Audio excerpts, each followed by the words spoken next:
Hello, I am delighted to welcome Her Royal Highness the Countess of Wessex. A very warm welcome from the Royal College of Speech and Language Therapists. Thank you for taking the time out to meet with us today. And we've come together to celebrate the speech and language therapy profession and all the people that they help to communicate and to eat and drink safely. Like everyone across the UK, speech and language therapists have faced huge challenges, but they've shown determination and commitment in such a wide range of ways, from being on the COVID frontline to being redeployed, to keeping their services running through telehealth, or even through shielding at home to protect the greater good. The whole profession has supported both their service users and their colleagues in incredible ways and shown great resilience.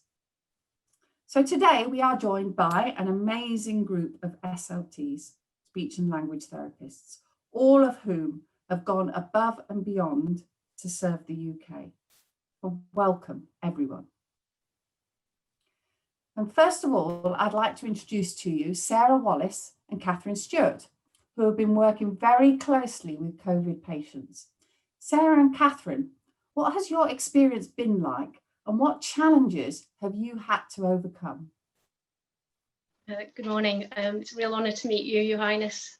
So I work in intensive care, so at the sharp end. So during COVID, I've been working with critical care patients who have COVID and those also who don't have COVID. And when they've removed the breathing tubes or they have tracheostomy or on ventilation, that's when we need to get involved. We've had to adapt nearly everything that we usually do because the procedures that we use have the potential to generate aerosols.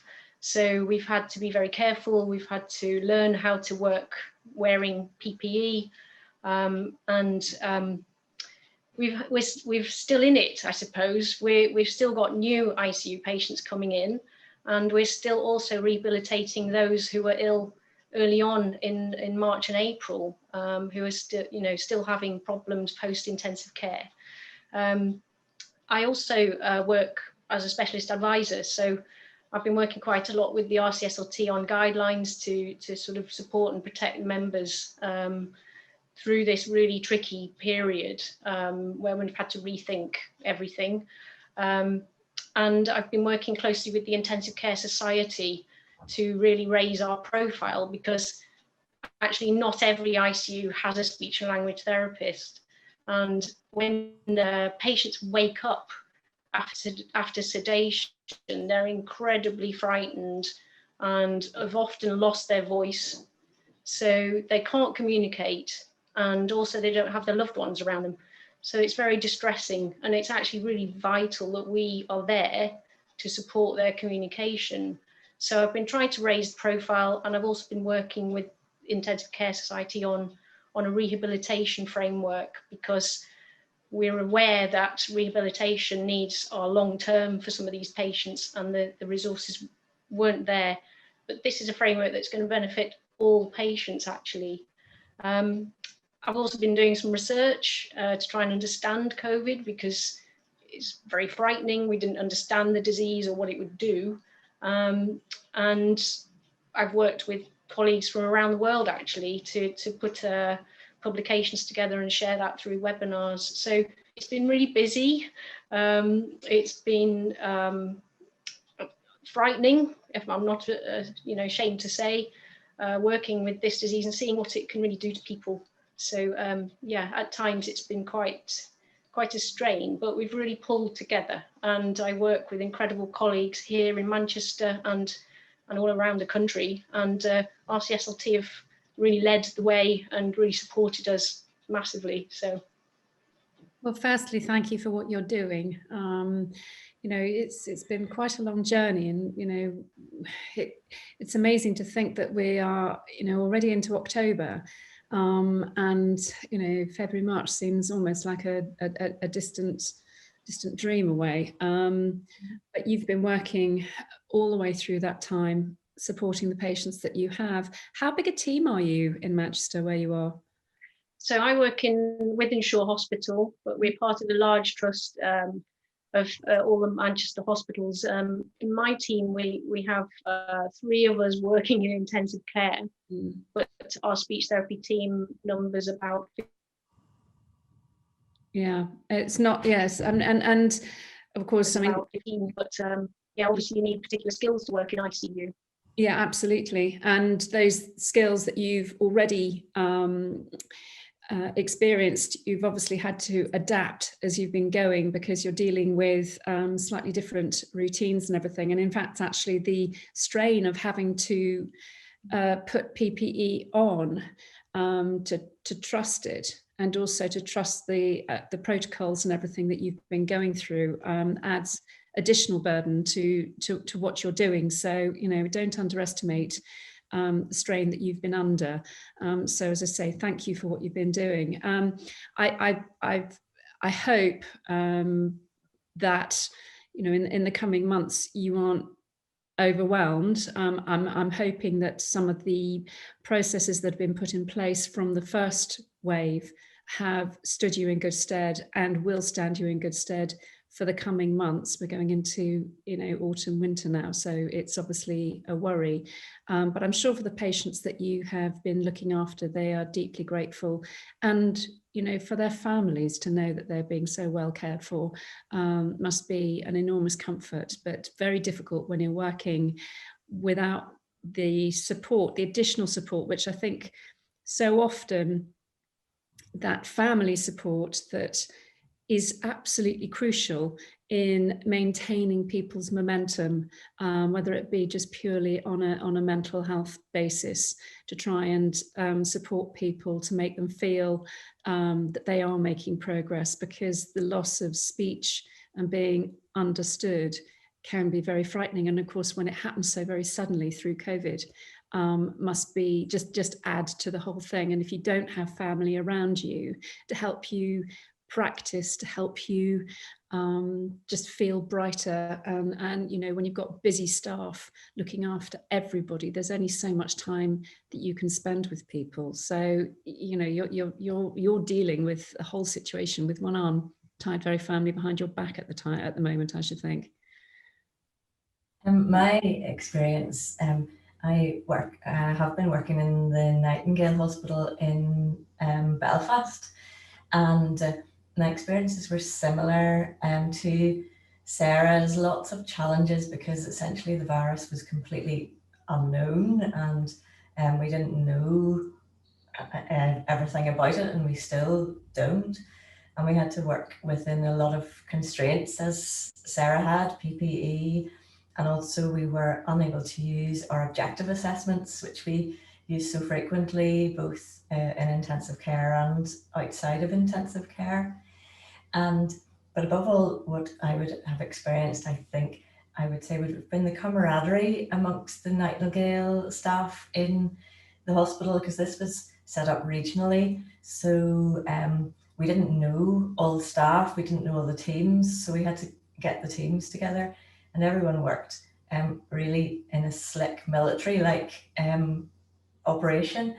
And we had meetings every morning to iron out any problems, and those meetings were from everybody from portering staff to consultants. And so it really brought about a real feeling of camaraderie and teamwork in the trust. And then following the first COVID outbreak, we've been lucky enough to be allowed to bring about some research. As Sarah's saying, she's been doing lots of research, looking into the status of the patients at 6 weeks and at 12 weeks post their discharge, because often that stage can be a little bit forgotten about. And I myself am a voice therapist, as well as working with dysphagia and swallowing disorders, and we've found a lot of voice problems still from patients coming off ventilators. So we're in the process of this multidisciplinary research with intensivists, psychologists, physios, dietitians, and nurses and ourselves to bring about more funding to allow more treatment of these patients on a longer term basis. But the overall experience has often been very sad. It's often been very daunting, but there has been a lot of happiness in it as well, and a lot of invaluable teamwork, I would say. That's good to know. And yeah, the long-term effects of the long COVID are really only just being felt and being understood, and the work that you'll be doing and contributing to will be absolutely invaluable to that.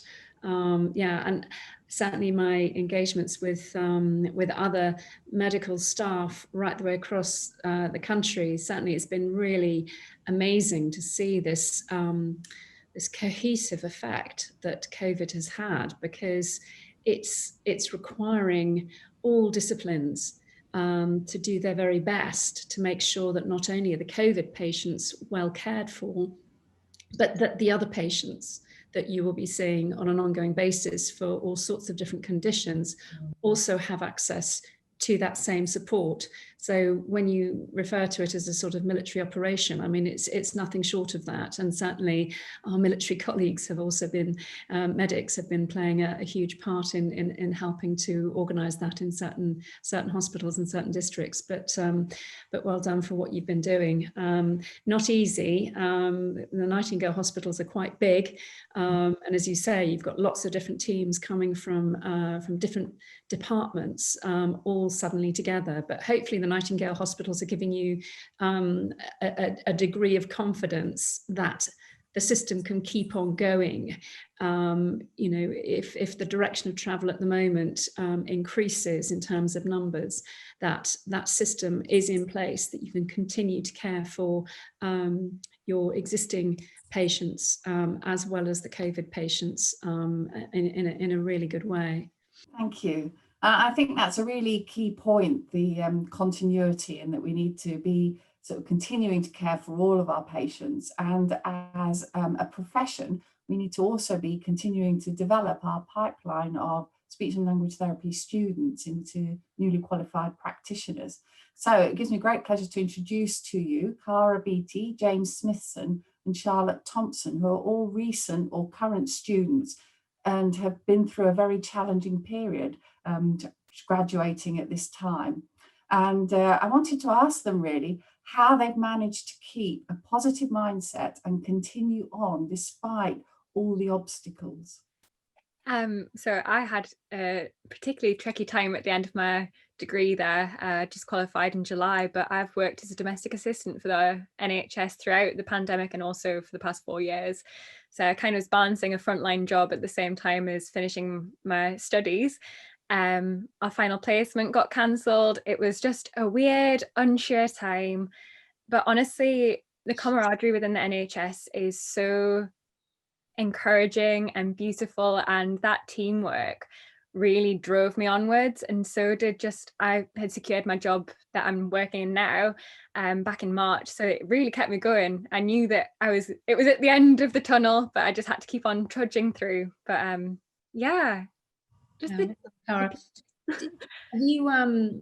are you actually able to have faith? I mean, how much of your work is being done online, and how much are you actually going into situ? I mean, obviously, are you carrying doing the domestic assistant work as well?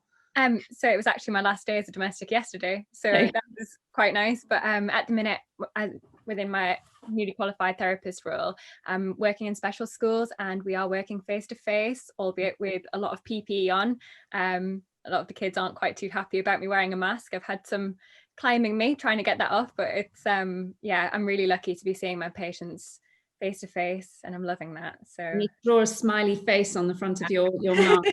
Make it. Actually, there's the clear ones that are coming online, which I think are a little, certainly for children with speech and language issues.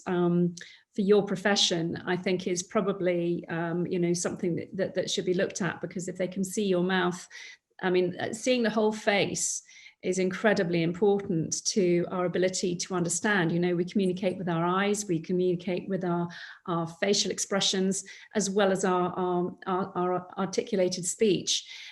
So for you to be PPE'd up must be a nightmare for some people to understand you.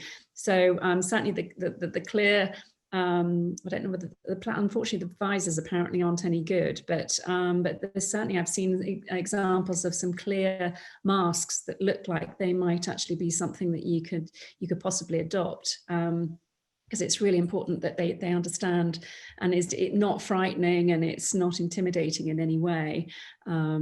Yeah, but you know, congratulations on getting through it all. I really do feel for anybody who's coming out of education, qualifying, and then going into a profession of any kind, because that's incredibly difficult, because all you want to do is to grasp it with both hands and to get on and get to know your colleagues and find your place. And I imagine that for all three of you, it's quite tricky at the moment. It's definitely been a difficult entry into the profession. I don't think any of us really expected it to be quite the roller coaster it was over the past sort of 6-7 months. As Cara said, towards the end of the training, I mean, we work very hard. It's a very intense training experience. Training to be a speech and language therapist. We cover everything from neonates all the way through special needs, through to, you know, all the different disorders people can face, and all the way through to end of life as well. So we're trained in a great deal of things. And sort of to come out of uni and everything being turned on its head was a challenge in itself. But I mean, you know, we've talked about, you know, the reaction to intensive care and how adaptable, you know, intensive care treatment's been.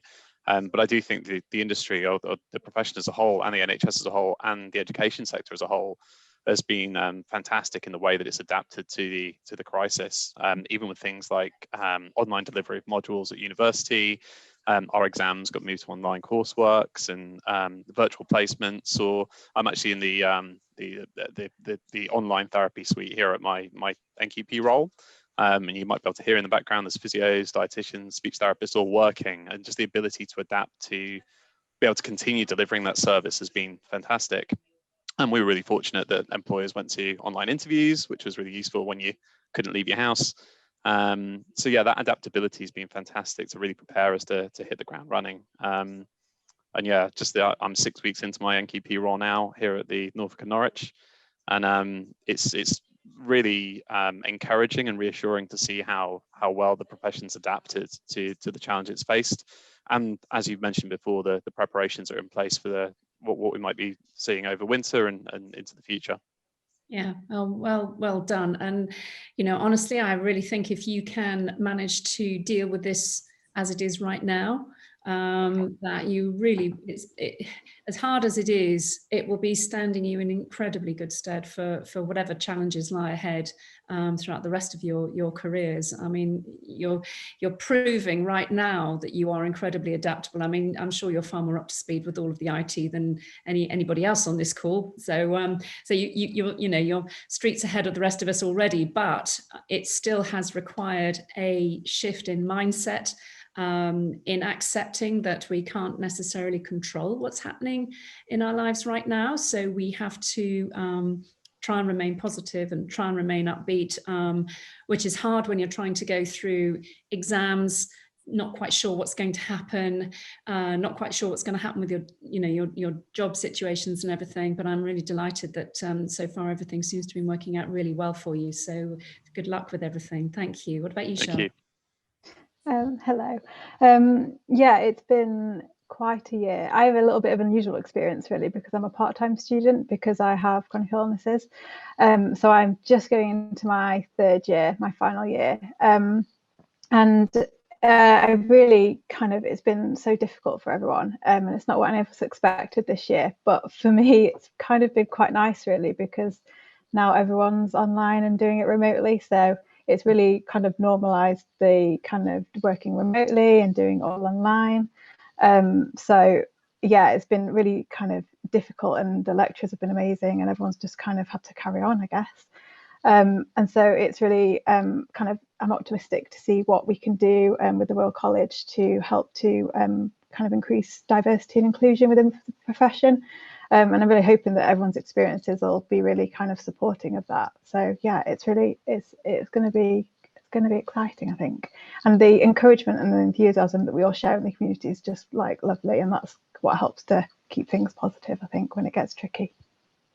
Thank you. Yes, and I certainly think that the Royal College has been a fantastic support to people, but also provides the glue that actually, as you say, this is a unique profession, and certainly since my engagement with it, everybody is incredibly supportive of each other, and that's really important. But it's a relatively small community, a hugely important one, which I think punches incredibly high above its weight. It really does.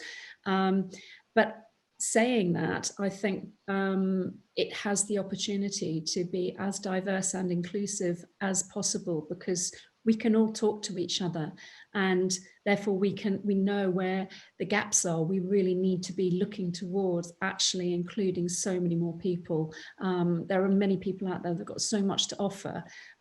So yeah, we need to be very conscious of the fact that we're opening out opportunities to everybody, regardless of background situation, and really encouraging them into the profession, because it's a wonderful thing to do. Charlotte, good luck with your studies. I hope they continue to go really well. And I think, yes, I think you're right. This whole situation has leveled the playing field when it comes to accessibility. So there is no reason why anybody shouldn't be able to access these courses. And I'm glad that it has actually made you feel more inclusive. Not that I would wish COVID on anybody, but if it's absolutely any positives, then I think it has hopefully opened up much more of a world of inclusion, and also that people will see that working from home, if that is what is required, means that actually we can open up more opportunities for people with all sorts of illnesses and disabilities and things. So I really do hope that is going to be a way forward, as well as all sorts of other diversities as well. But thank you very much indeed, and good luck with everything. Thank you so much. Thank you. So, of course, running concurrently with the COVID pandemic has been a lot of issues around diversity. And I'm delighted to introduce two more speech and language therapists to you, Angela Whiteley and Hiral Davda, who have been trailblazers in the effort to make speech and language therapy a more diverse and inclusive profession. So please, could you both tell us about your work? I think Hiral and I were just a little bit concerned that a lot of the families that we work in, and we work with in quite a diverse borough, were not, I believe that they feel that the therapists who are working them aren't really representative of their background and understanding where they're at, and in terms of their interventions and their therapies. We also felt that speech and language therapy wasn't really well known generally anyway. Not a lot of people know what speech and language therapists do, much less in terms of thinking about it as a career pathway for some of the ethnic minority people from ethnic minority background. So we felt like it was necessary to show the many therapists that there are who are working in this field, but also to try and highlight this as for younger students, and for also people who are coming to speech and language therapy later on in their career.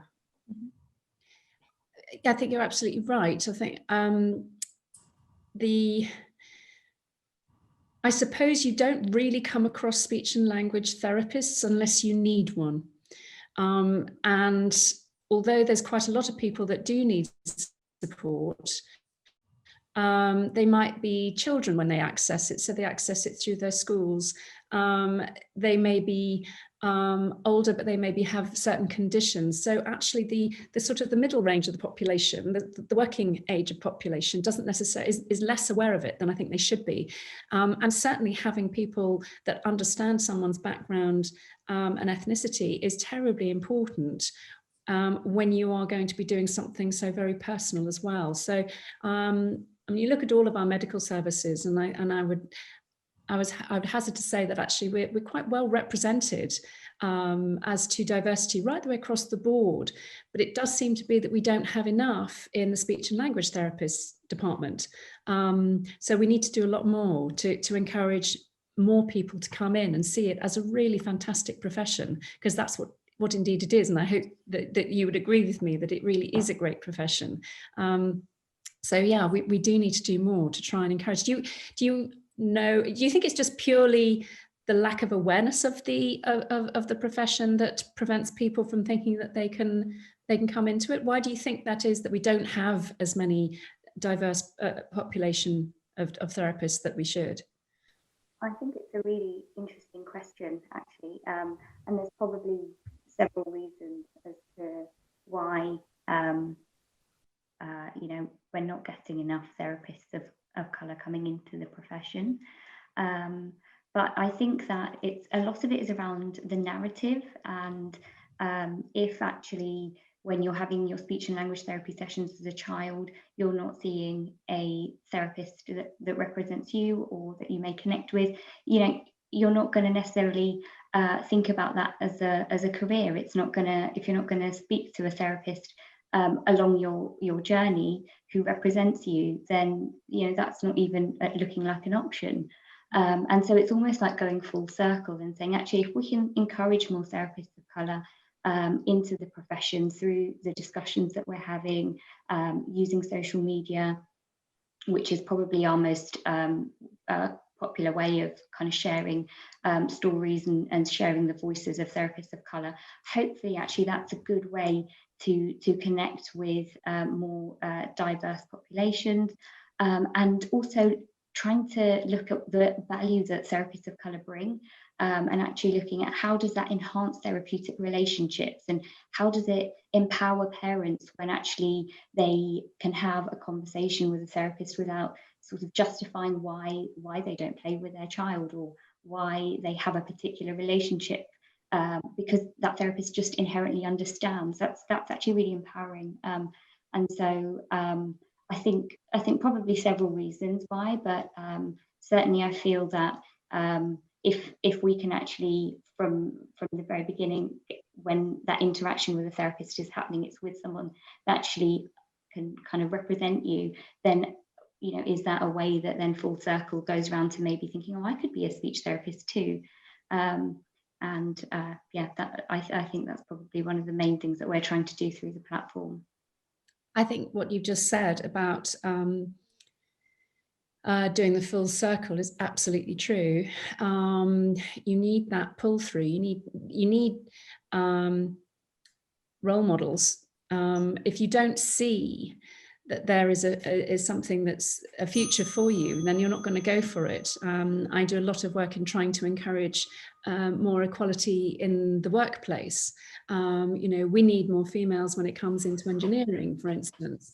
Well, if you don't see those examples moving forwards, even if you're fascinated by the subject, if you don't think there's a place for you, there's no impetus to carry it any further. And you think, well, that's not for me, clearly, because there's no one else that looks like me, sounds like me, is representative of me. So I'm not sure I want to go into it.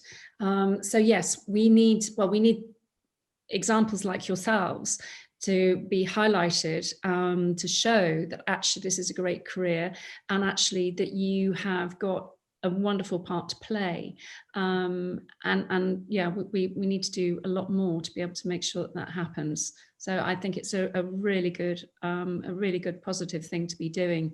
I know Kamini's going to be doing an awful lot. She's so good at this kind of thing. So, but thank you. I think absolutely right. We need that pull through, and we need to encourage many more people to come into this profession. Thank you. Definitely need to be able to see who we can be. That's the message, isn't it?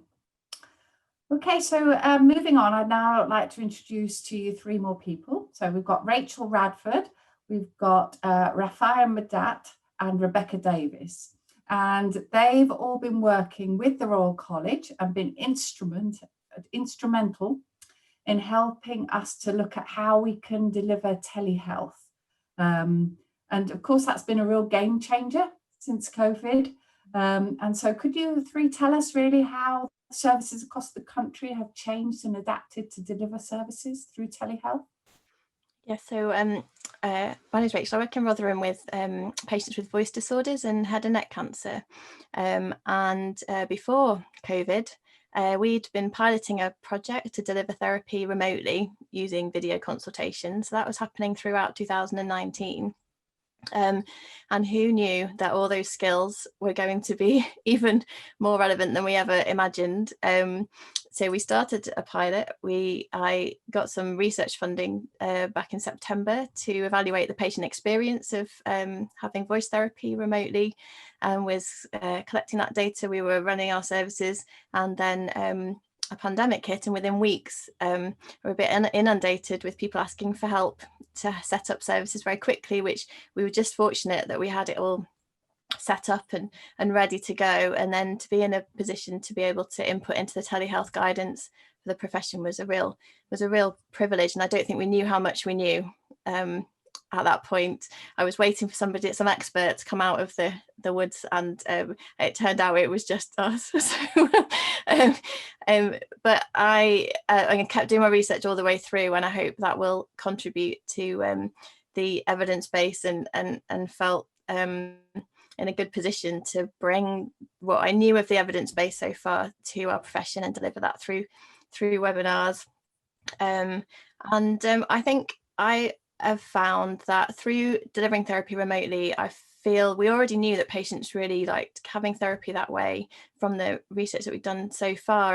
And I think the impact has been great. I feel like it's enabled us to continue delivering services quickly and in a timely way.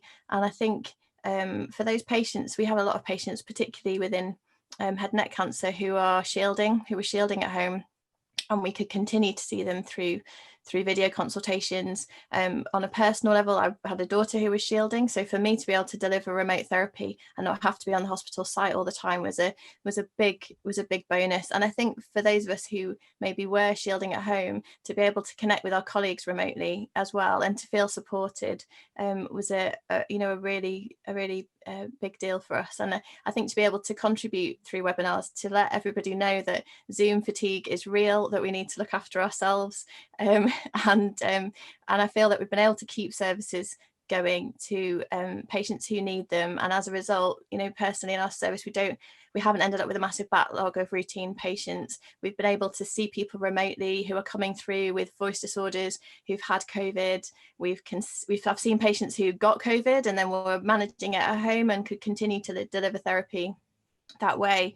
I feel that the sharing amongst our profession was absolutely incredible. Within weeks of lockdown, Twitter was incredible. People just sharing resources that people would have had to pay to access or would have struggled to find. I feel like everyone just threw everything into the mix, and the generosity of our profession was overwhelming. And it's been an absolute privilege to be able to collaborate with Royal College on guidance for telehealth and for a tool that we're working on to help people do swallowing assessments safely remotely as well. So yeah, it's been a busier time than I imagined, but a more productive and collaborative time than I ever imagined.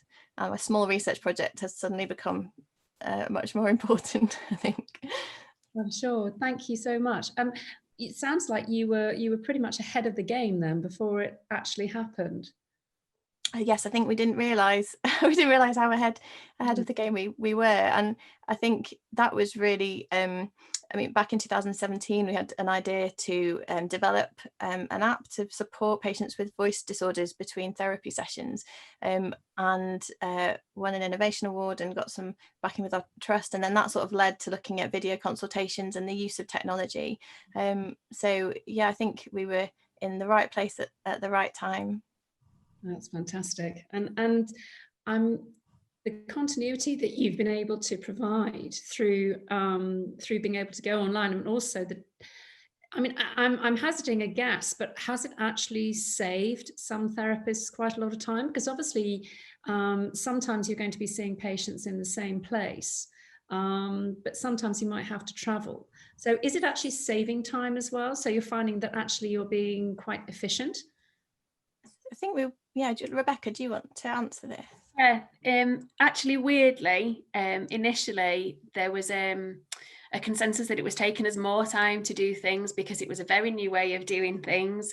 We were having to upskill other staff really quickly. So I actually worked on the initial project with Rachel as well, and that expanded my role enormously over the past few months, because I went from just working in speech and language therapy to actually supporting telehealth across the whole trust, which was an enormous opportunity, but quite scary as well. So I've seen it from across all these different services in terms of how we've adapted to support our patients. So there is the longer term remit will support us enormously in being efficient, being more flexible. There are cost savings which will enable us to deploy resources into further areas as well. So there's a huge amount of learning coming out of it. That's, there's research from multiple angles. One really interesting piece of work at the moment I'm involved in is how group work has evolved remotely. Before, we didn't really do an awful lot of it in speech and language therapy. There were small pockets of it in certain patient groups, but it's given a real opportunity for this to happen in different areas that we might not have looked at before. And that also gives patients a network and a support network, because we know that a lot of these patients are in quite vulnerable groups and they're shielding, they don't get much contact with other people. So to have an additional support network that they have the professional input as well as each other and shared experiences is enormous. And Rachel and I we've been, because of the work that we've done so much of, we've actually just been nominated for an innovation award within our trust. So we're just so proud and privileged that we've been able to contribute just by doing the job that we're absolutely committed to and love. It's been a real privilege. Oh, congratulations, that's very well served. Yeah, trying to put people together, because so often the job that you're doing is well, in the main is one-on-one, but if you can actually have people on a collective call where they can support each other, either directly through the sessions that you have with them, but also form friendships slightly separately so that they can actually share experiences and everything, then hopefully that will help and support the work that you're doing as well. So yes, I mean, the Zoom fatigue is something that's very real, but equally we've got to look at the positive side of this. I mean, I'm able to now have this conversation with all of you. You're all in different parts of the country. It would have cost a lot of money and a lot of everybody's time to get everybody together, but we can have this conversation, which is, and that's what these calls and these platforms are allowing us to do. I mean, currently, unfortunately, I'm having to isolate right now, having come into contact with somebody who tested positive. But if otherwise my physical engagements would have been cancelled, whereas I haven't had to cancel this because I'm not posing any risk to any of you now. All of those things, if somebody is shielding, then they're able to carry on and not feel that they're trapped and have to wait until they can actually access their face-to-face meetings. So there's so much that this offers. And obviously you've been ahead of the game. Oh, I hope so. The other thing it's been massively helpful for is the interprofessional professional links as well. So we're in totally opposite ends of the country, and we're doing quite a lot of work together. And Rafi is doing some amazing work in her part of the country that I'm sure she'd just like to share with you as well. Rebecca. Well, I was just going to say that the wonderful thing about this is the fact that we're able to collaborate, and my story is very similar to Rachel and Rebecca's. So I've been working in the area of technology for the past 3 or 4 years, and I was fortunate enough to actually start a PhD looking at digital therapy in 2019, in June 2019, and that was funded by the NHS, the National Institute of Health Research, and lots of parallels with the work Rachel and Rebecca were doing, but very much in silo. And so we were all doing based in Southwest London. I work with children, so I work with children with language and learning needs, and my focus has been very much on co-design, so the children being very much involved in producing therapy tools for themselves, so giving them the voice, quite literally. And just like with Rachel and Rebecca, when the profession started moving towards remote working, there was this feeling of, well, I am working in this area, I have got this knowledge of tech, but also this element of imposter syndrome that I only know this much, and it's just this case of just sharing what you know. And I was very fortunate, so I supported my trust, very, very similar to Rachel and Rebecca, supported my trust to move towards remote. And I have an amazing supervisor, Jackie McRae. She was the lead speech and language therapist at the Nightingale Ward in London, and she put me in touch with managers across London. So suddenly we went from local to slightly broader, kind of a pan-London support network. And then based on that, I decided to host a conference in late March, very naively. Back then, video conferences were very much in infancy, especially in speech and language therapy. And I remember I put it together on a Friday, ran it on Monday. It was fully subscribed. Social media was amazing, put it on there. I think about 6,000 people viewed the invite. Very, very luckily, Royal College came along to the conference. And it was very much a networking event. It was just about people sharing what they were doing already and coming together and sharing good practice. There was a parent of a child with additional needs, and she shared what was important to her and what she needed. So you gave a parent's perspective as well. And I think it became very evident that what was needed was a national level of support and guidance. And the Royal College were fantastic. They kind of took it on board. They ran with it. They put together the working party, and that's how I came to know Rachel and Rebecca. And we worked together to form those guidelines. And I think for me personally and professionally, having that focus, something really productive to focus on, really helps in a time of so much uncertainty and so much anxiety and not knowing what was going to happen. And we worked together, I think it's fair to say, day and night. We worked together quite intensely as clinicians, as the Royal College, and even now we continue to work together. We are continuously reviewing it and updating. And what's really nice is what was a research project for me working, within a small team has suddenly become part of a bigger project, a project that the profession as a whole is moving towards remote and taking it on board. And this sense of belonging has been wonderful. And to be here today, I mean, what a privilege, and feel so humbled. And going back to this whole imposter syndrome, it's still there, but it's this collective feeling of we're working together to do the best we can, to just share what we know. So yeah, I feel so fortunate to just have had this opportunity. I think there's a difference between imposter syndrome and humility. And I think actually what you're showing is a degree of humility, which is a very endearing thing to have. You should never feel that you are not in the right place, because clearly you're extraordinarily capable. So you have absolutely every right to be doing what you're doing, and you're extremely good, because actually what's happened is you've created a research program which has become reality very, very quickly, which is testimony to the work and the ideas and the collaboration that you've been having. So congratulations with that. And it's really good to see. And also with the fact that, online conferencing is something that I think allows so many more people to access, because you're all busy people. And I know that speech and language therapists are always juggling so many different things in the air at the same time. And you're absolute masters of scheduling and yet giving so much of yourselves to each and every patient that you see, each and every client, and making them feel that your time with them is all the time that you have in the world for them. And that's what's so fabulous about speech and language therapists. You would never allow one patient to feel that you're in a hurry to get to the next, even if you think, oh my gosh, I've only got about 10 minutes left.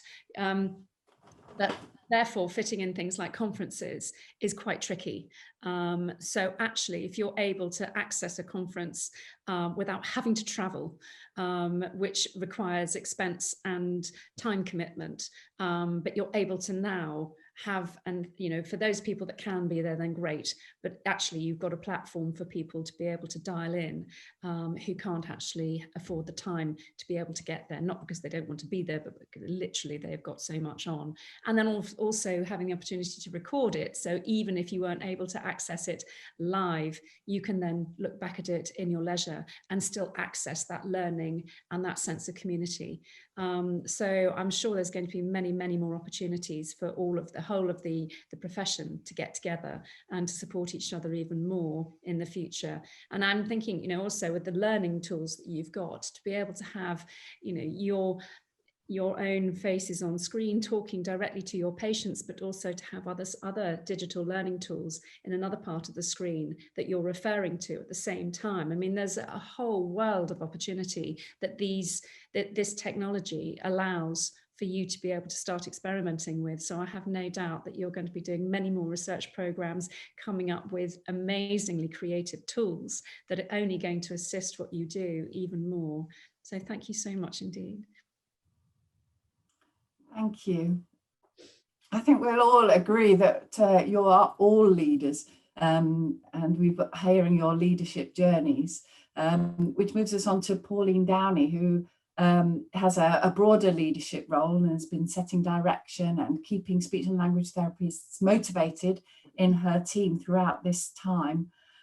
Pauline, I just wondered if you had any advice that you could offer speech and language therapists at this difficult time. Well, thanks for asking that, and I would like to agree with you that what I've been listening to is just leadership at all levels.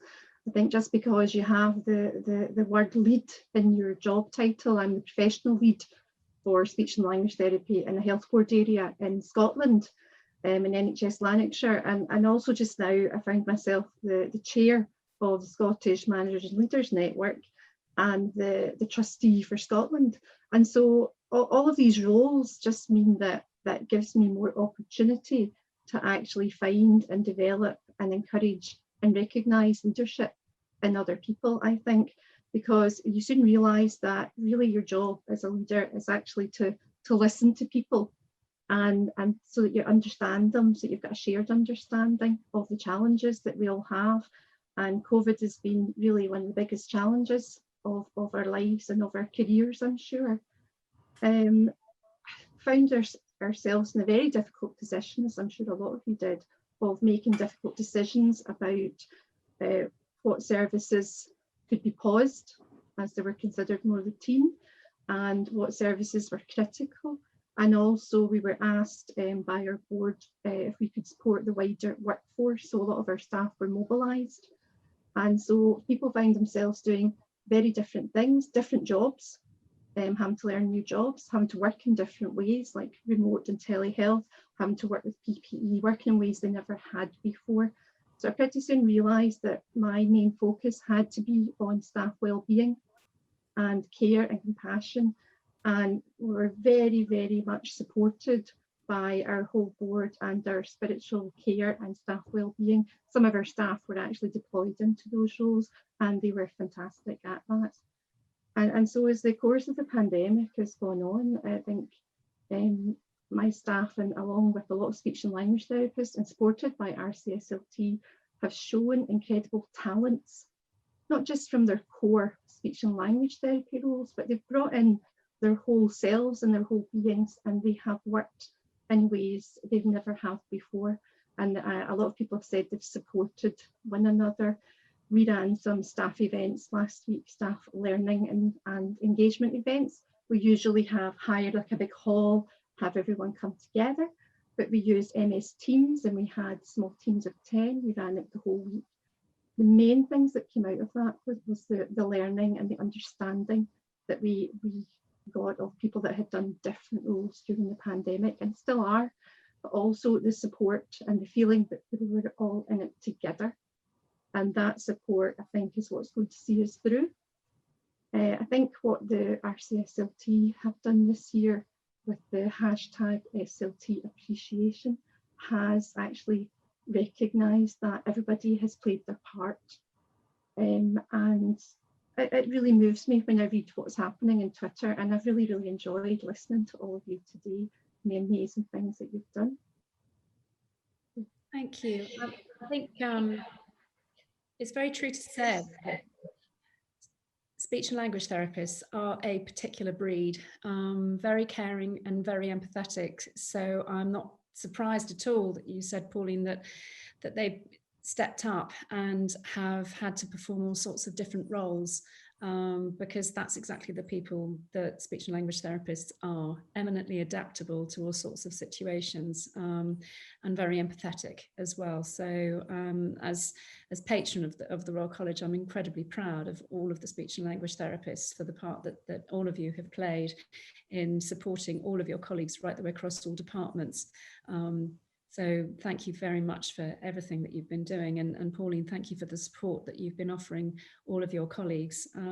Everybody needs support at these times. So having someone like yourself recognizing what they have been doing, and understanding and helping them, and listening to them is indeed an incredibly important thing to do. But I would expect nothing less of this profession and this college to have done that. So thank you very much indeed. Thank you, Your Royal Highness, and it's lovely to see you virtually this afternoon. I was, like everyone else, so inspired by what I've heard. I do know many of the people who you've been introduced to today, partly because of the pandemic, and as you know, we reflect back at the start of this year when we started our 75th anniversary. I don't think this is where we thought we would be, but nonetheless, I think, as you've highlighted and our colleagues have shown, the leadership within the profession is amazing, and I've really felt very privileged to work, as we started to call it, work at pace, because that's what it became with colleagues like Sarah Wallace. I've never worked in intensive care, and as I keep saying to her and colleagues, I think patients would be grateful that I've never worked in intensive care. I'm not very good with medical equipment, so but I know where my place best is, and I think you've heard from colleagues how they've risen to the challenge, and the adaptability, as you've found, as you've heard, has been really amazing, but also the opportunity to share. And I think actually Zoom has opened and online communication has opened the door to engage further and beyond our normal approach to supporting members to come together. And that's been great. And I think, really a big thank you to everyone who's been on this call for the work they've done. We've had some really excellent webinars. Some of them have been, I think, attended by over 1,000 members. So it just shows, we don't normally get that sort of reach, but by doing something virtually, you get far more opportunity for people to join in and listen. And so the telehealth guidance has been essential. I understand that it has been used by colleagues beyond speech therapy. So fantastic work that's been done there, as well as obviously the guidance that other colleagues have been putting together around working with people with COVID-19. And I've had a lot of work and personal conversations with Angela and Hero, and want to say a big thank you to them for the work on raising awareness around the importance of, valuing diversity, but also celebrating and bringing all of that to life in a way that we haven't had conversations before. And it's been really essential to see that continuing to progress, because it's something that we need to continue with, and very much part of what we're doing. So I just wanted to say a big thank you from myself before I pass back to Della. So I think a final word from Della. Thank you. Well, it's been my absolute privilege to be the chair of the Board of Trustees and to be able to host this meeting today. Hashtag SLT appreciation, absolutely inspirational, and celebrating the profession. What a great meeting.